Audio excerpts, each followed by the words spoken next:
was my happiest night in Tevat. Farewell, Columbina.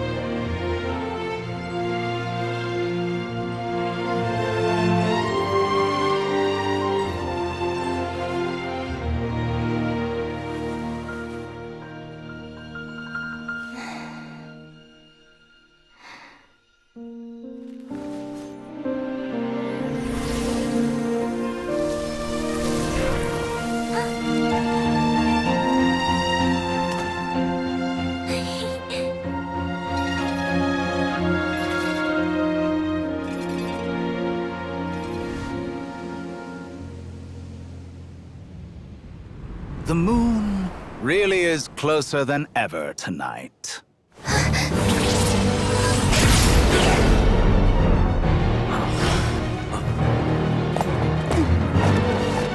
Columbina. All 3 moons in one place. Time for one final experiment.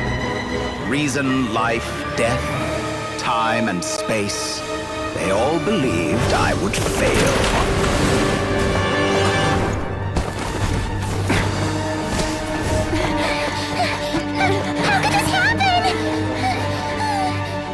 But Tevat's primordial power never did belong to the throne of heaven. And now, they are mine.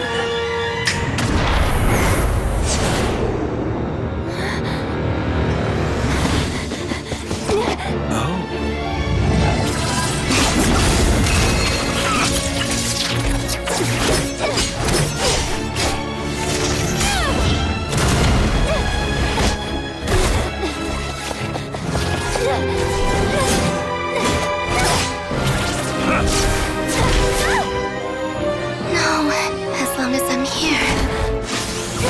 Is free to wield the 3 moons' power.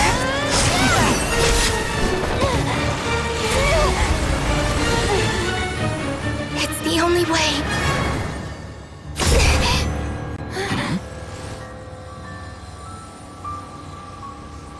I guess I won't be going home today. Columbina! No!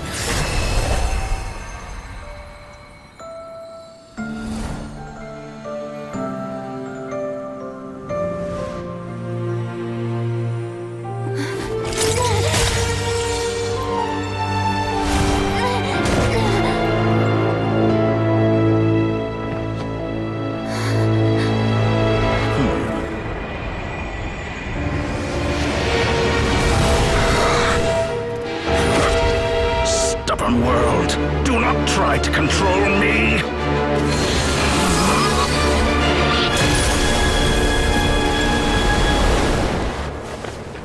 Columbina.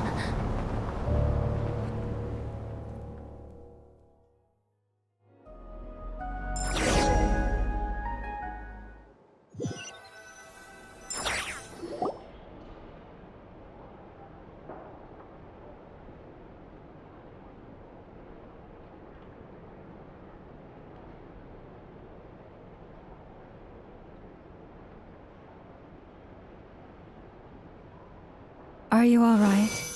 Do your wounds still hurt? I had someone prepare a little medicine that could prove effective.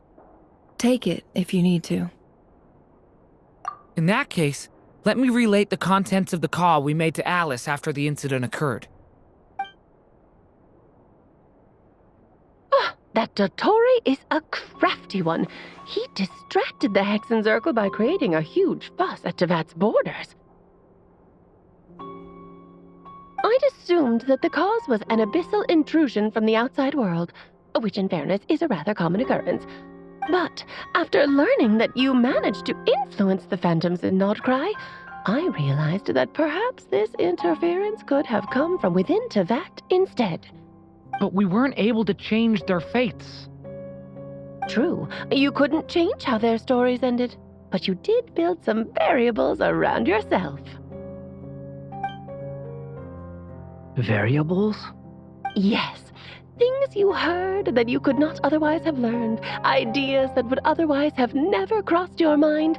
all these things are of course, most variables usually pale into insignificance with the myriad of possibilities floating around. But the moment you start treating them as building blocks and intentionally stacking them, that's what Dottore did. And it's how he created the necessary conditions so that when you activated the portal tonight, it played right into his plan. However, we have no way of knowing exactly what he did. Yeah, we also need to ascertain Columbina's status. And that about sums it up. As I suspected, Dottore has disappeared completely. If it's any consolation, he wasn't able to control Columbina. Oh no!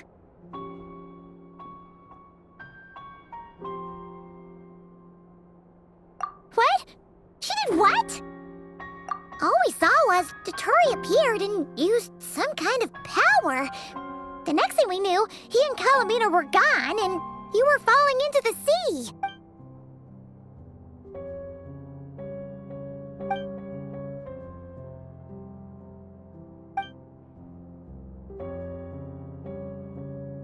So, Columbina intentionally opened the moon gate and escaped into the same mysterious world as Rerir and Thalindus. Sounds like bad news. Seen in that way, the Trilunar Syzygy and Rerir's emergence, Dottore might have been pulling the strings in both cases.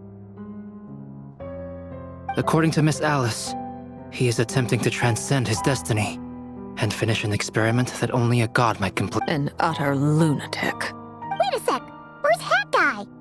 Seems like he'd want to be here for this. He took off with the Dodo communication device after we spoke to Alice. He said the look on his face was terrifying. I've never...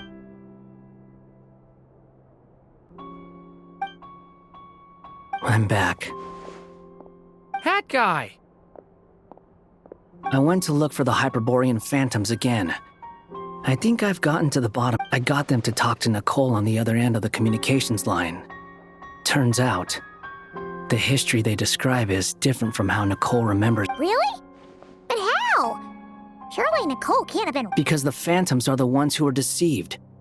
They speak of a savior who appeared in their history. One who never should have existed. This savior promised to create a new moon within the false sky, and even bring back their moon goddesses. Foolishly, they believed in him, and told him everything he wanted to know about the moons. It's obvious that this was Dottore's doing. Now you mention it, the first time we entered the Hyperborean ruins, we heard the phantoms discussing their history, and I remember Nicole But Dottore shouldn't have been able to get in there in the... He didn't. Nicole said that this was an anomalous state triggered by disruptions. The variables that Dottore put in place were substantial enough that they even affected phantoms that he never met. So it's not that their memories were unclear. They'd been tampered with. That's exactly the possibility Dottore was trying to manufacture. He turned these variables into knowledge and engineered the situation. Then, he harnessed that knowledge on Moon Prayer Night to truly create a false moon.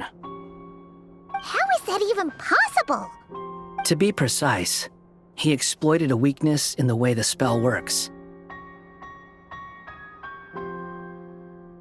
The spell senses Kuvaki to detect the moon's location. So, as long as the false moon more strongly resembled a moon than the frost moon beyond the skies, the gate would teleport Columbina to the false moon's location. In other words, to Dottore's side. Once he had her under control, the teleportation spell remained active, and he manipulated her power to seize both moon marrows. At that moment, the moon marrows disappeared right before our eyes. It was already too late, even... By then, Dottore had already amassed the power of all 3 moons. So, where does that leave us? What do we do now? I'd certainly like to know what Her Majesty thinks, now that the concerns I expressed to her have come to pass. And in any case, It is not the Fatui Harbinger Damselette who sees us as her friends, but rather Columbina Hyposelenia. If, even in such extreme circumstances, Her Majesty will not lift the prohibition on Harbingers drawing steel, then I will do as my heart demands. I will fight as Peruware instead. Oh, Arlecchino! Time is short, so I'll make the first move.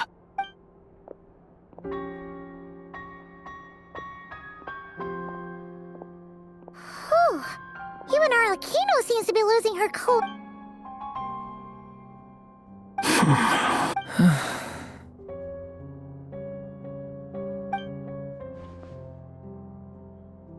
All right. Lose those dejected looks for a moment and let me get a word in. It looks bad, I won't lie. So Dotori's pulled some real dirty tricks to gain the upper hand. And yeah, it's to the point where even the mages say that his variables have affected destiny. I'm not so... Many have told me that Tevat's destiny is fixed. And that does appear to be the case. Well, what makes Dotori... And since he was able to stack these variables up, who's to say we can't do the same? You, of all people, should not be discouraged, traveler from afar. This isn't over yet. And you're not alone in that. Everyone here does, whether they've spoken thus far, but none of us are the type to sit back and wait for the... That's exactly how a knight should roll. If they knock you down, you get back up and get back in it. Vark is right. This is far from over. Dotori's already way overdue a butt-kicking given his past shenanigans. That's what I'm talking about. How's everyone else I'll use Kuvaki to investigate Columbina's whereabouts. I am not ready to give up either. Leave the intel gathering to me. Whatever happens within Nodcry's borders, Aino and I will do all we can to support you. We will attempt to reverse engineer Dotori's actions and seek a breakthrough that way. Alice and Nicole are busy dealing with an emergency at Tevat's borders, so they can't, but they're both very angry about this. They've asked Albedo and me to act on the Hexen Circle's behalf and do everything in our power to fight back against Dotori. Are you ready then? We're going to have to conduct a lot of research. I'll do my best. As for me, I'm pretty familiar with Dotori's way of doing things. So Nice! Looks like we have our basic I'll get in touch with Flints and Itlua, get them to have a chat with their Starshiner. It couldn't hurt to bring the Lightkeepers on board. At the same time, I'll pass on instructions to the knights present in Nodcry to assist the Lightkeepers in not... Yeah! We'll show him! That's it then. Good luck!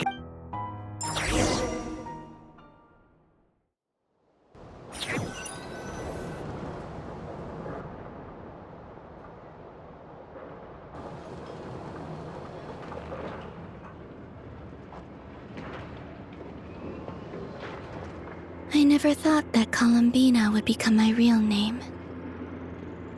It went from being a Fatui code name to something my friends call me. And remember, come night or day, the moonlight shall always connect us.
Oh, traveler from beyond this world, will you witness this tale unfold?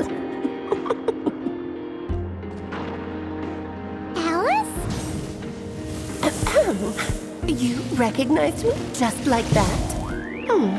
Maybe I need to work on my impression. Anywho, come to Star Sand Shoal, there's a little something I'd like your help with. Well, it wouldn't be Clay's mom without a hefty dose of mystery, huh? Let's go see what this is about.